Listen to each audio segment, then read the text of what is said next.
Kakdwip CPIM area কমিটির সদস্য আবুল সাত্তার শেখের মাস দুয়েক আগের সাম্প্রদায়িক উস্কানিমূলক একটি ভিডিও বর্তমানে সামাজিক মাধ্যমে ভাইরাল হয়ে যায়।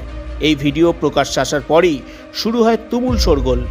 যে সিপিআইএম, তৃণমূল এবং বিজেপি এই উভয় দলকেই সাম্প্রদায়িক বলে আখ্যা দিত, তাদেরই দলের নেতা তার নিজ এলাকায় গিয়ে সাম্প্রদায়িক উস্কানিমূলক মন্তব্য করছেন। চলুন একবার সেই ভাইরাল ভিডিওটি দেখে নিই। তা বলে আবার আমরা এটা না বলে ফেলি ধর্ম যার যার, উৎসব সবার। এটা একটা এমন রেওয়াজ হয়ে গেছে, এটা একটা খারাপ জিনিস। একটু বিবেচনা করে দেখুন যে আমরা ঈদের সময় যে ঈদ অনুষ্ঠান করি, কটা হিন্দু এসে আমাদের এই ঈদে অংশগ্রহণ করে। আমরা যে বকরিদ করব, কটা হিন্দু এসে আমাদের সঙ্গে সহযোগিতা করবে। কিন্তু এই গাজনতলায় আরম্ভ হয়েছে, কালকে থেকে দেখা যাবে আমরা সেখানে গিয়ে সহযোগিতা করব। কেউ কেউ আবার কমিটির মধ্যেও নাম লিখিয়ে দেয়। এই রামনবমী বললাম, রামনবমীতেও কিছু মুসলিমদের দেখা গেছে। না, আমরা এটা এই মেশামেশি করতে যাব না। ধর্মটা আমাদের যার যার, তার অনুষ্ঠানটাও তার তার। সব ধর্ম সবার জন্য না, যার ধর্ম যার অনুষ্ঠান সে পালন করবে। এই জায়গা থেকে আমাদের একটু বিরত থাকা উচিত, দূরত্বে থাকা উচিত।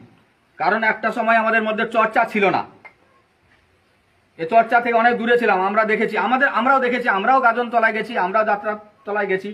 তো যাওয়ার সময় দেখেছি অনেক মুরব্বী তারা গিয়ে আগে থেকে জায়গা ধরেছে, গামছা বিছিয়ে বসে গেছে।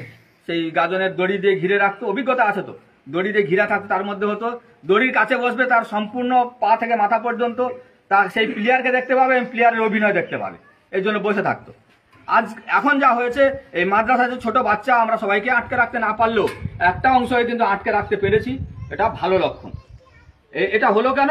এই যে মাদ্রাসা হওয়ার জন্য, এই মাদ্রাসায় তার চর্চা আছে, তার হাফেজ সাহেবরা, ইমাম সাহেবরা তার শিক্ষা দিচ্ছে যে এসব জিনিস ত্যাগ করা উচিত, এসব জায়গায় যাওয়া উচিত না, এসব হারাম জিনিস, এসব জায়গা আমাদের ত্যাগ করতেই হবে। তাহলে চর্চায় যখন আমরা আছি, শুধু চর্চা করব আর মানব না, এটার মধ্যে কিন্তু থাকলে ও চর্চা বৃথাই চর্চা। আমরা এখানে যারা উপস্থিত হয়েছি, আমাদের হচ্ছে মনে মনে একটা ঘৃণা, ধিক্কার আমাদের রাখতে হবে। এবং এই মনের ঘৃণা, ধিক্কারকে যদি যে কোনো মুহূর্তে যদি আমাদের সামনে কোনো রকম এসে যায়, আমি শুনেছি কালকে নাকি কারা এসেছিল কি কাগজপত্র হাতে করে নিয়ে, আমাকে যা বললো, আমার নাম ধরে নাকি খুঁজে খুঁজে গেছে দুজন বাইক নিয়ে, তারা নাকি লোকেশন পেয়েছে আমার বাড়ি ওইখানে। তা জানি না কি জন্য এসেছিল, বললো যে কাগজপত্র নিয়ে, কাগজ ছিল কিন্তু। এই ভিডিও প্রকাশ্যে আসার পরই সংকল্প নিউজের পক্ষ থেকে কাকদ্বীপ সিপিআইএম এরিয়া কমিটির সম্পাদক নারায়ণ দাসকে ফোন করা হয়। জবাবে তিনি জানান এটি দলের আভ্যন্তরীণ বিষয়, এ ব্যাপারে সংবাদ মাধ্যমকে তিনি কিছুই জানাবেন না। এখন প্রশ্ন হলো, একজন বামপন্থী নেতা প্রকাশ্যে সাম্প্রদায়িক উস্কানিমূলক বক্তব্য রাখছেন, সেটি কি করে দলের আভ্যন্তরীণ বিষয় হতে পারে? একের পর এক নির্বাচনে দল ভরাডুবির সম্মুখীন হয়েছে। সেই প্রেক্ষাপটে দাঁড়িয়ে সিপিআইএম দল যখন ভোট ফেরাতে নতুন কৌশল অবলম্বন করছেন, তখন এই রকম বিতর্কিত ভিডিও দলকে বিড়ম্বনায় ফেলতে পারে। তা জেনেও সিপিআইএম নেতারা শাস্তিমূলক ব্যবস্থা গ্রহণ না করে চুপচাপ আছেন। এ বিষয়ে আমরা অন্য দলের নেতাদের সাথে কথা বলেছিলাম, তারা কি বলছেন শুনুন। তো আমি ধিক্কার জানাই এই ধরনের মানে সাম্প্রদায়িক উস্কানিমূলক কথাবার্তা বলার জন্য। প্রথমে ওনার বোঝা উচিত ভারতবর্ষের ধর্মনিরপেক্ষ গণতান্ত্রিক দেশ, এখানে প্রতিটা মানুষের ধর্মনিরপেক্ষতা আমরা বজায় রাখি। প্রথমত প্রথমে আব্দুল সাত্তার বলে সিপিএমের যে কমরেড, উনি ধর্ম উস্কানিমূলক যে কথাবার্তা বলেছেন, এটা আমি প্রথমে ধিক্কার জানাই ওনাকে। আর প্রথমত বলবো, উনি আজকে কেন মুসলিম দরদি ভাব দেখাচ্ছেন? আরে সিপিএম দলটা, উনি যে দলটা করেন সেই দলটা তো নাস্তিক, সেই দলটা তো কোনো ধর্ম মানে না। আজকে ওনার লজ্জা থাকা দরকার। রেজ্জাক মোল্লা যখন সিপিএম করতো, যখন হজে গিয়েছিল বলে রেজ্জাক মোল্লাকে দল থেকে সাসপেন্ড করেছিল।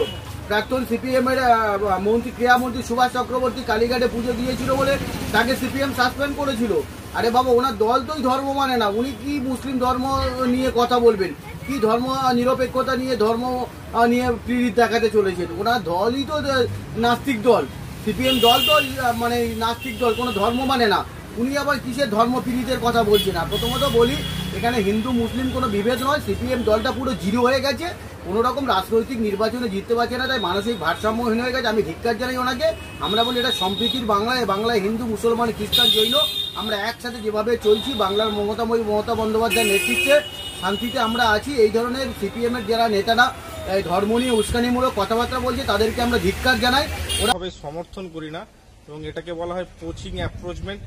দলকে সিপিআইএম পার্টিকে এর বিরুদ্ধে স্টেটমেন্ট দেওয়া উচিত এবং প্রয়োজনীয় পদক্ষেপ গ্রহণ করা উচিত, কারণ তারা এই সাত্তারবাবুর এই বক্তব্যকে সমর্থন করেন কিনা। এই ধরনের মন্তব্য ধর্মনিরপেক্ষতা এবং উদার রাজনীতির পরিপন্থী, যা কোনোভাবেই কংগ্রেস দল আমরা সমর্থন করতে পারি না। আমার নাম দেখুন, সিপিএম নামক দলটি মেকি ধর্মনিরপেক্ষতার বসন করে এরা ঘুরে বেড়ায়, আর এই পশ্চিমবাংলাতে এরা তৃণমূলের বি টিম হয়ে কাজ করে এবং ভারতবর্ষের সার্বভৌমত্ব এবং ধর্মনিরপেক্ষতাকে এরা লঙ্ঘন করছে। আর এই সমস্ত মন্তব্য করে রাজনীতিতে প্রাসঙ্গিকতা খুঁজে পাওয়ার চেষ্টা করছে, কিন্তু সেটা কোনোদিনও পশ্চিমবাংলায় সম্ভব নয়। কারণ 34 বছরে সিপিএম যা করেছে মানুষ মনে রেখেছে, আর এদের ধর্মনিরপেক্ষতার নামে যে কঙ্কালসার চেহারাটা আজকে জনসমক্ষে প্রকাশ পেয়ে গেছে। আর এই সমস্ত মন্তব্যকে ভারতীয় জনতা পার্টি কোনোদিনও সমর্থন করে না। আর যারা এই সমস্ত মন্তব্যগুলো করে, প্রশাসনের কাছে বলবো ইমিডিয়েট এদের বিরুদ্ধে আইনানুগ ব্যবস্থা নিয়ে কঠোর থেকে কঠোরতম শাস্তির দাবি জানাচ্ছি। আমরা সকলেই জানি দেশের রাজনীতিতে বাম দলগুলি ধর্মনিরপেক্ষতার জায়গায় অবস্থান করে, কিন্তু তলায় তলায় আবুল সাত্তার শেখের মতো নেতারা যদি এইভাবে উস্কানিমূলক বক্তব্য রাখেন, তাহলে সিপিআইএম আগামী নির্বাচনগুলিতে 0 থেকে -এ রান করবে। ব্যুরো রিপোর্ট, সংকল্প নিউজ।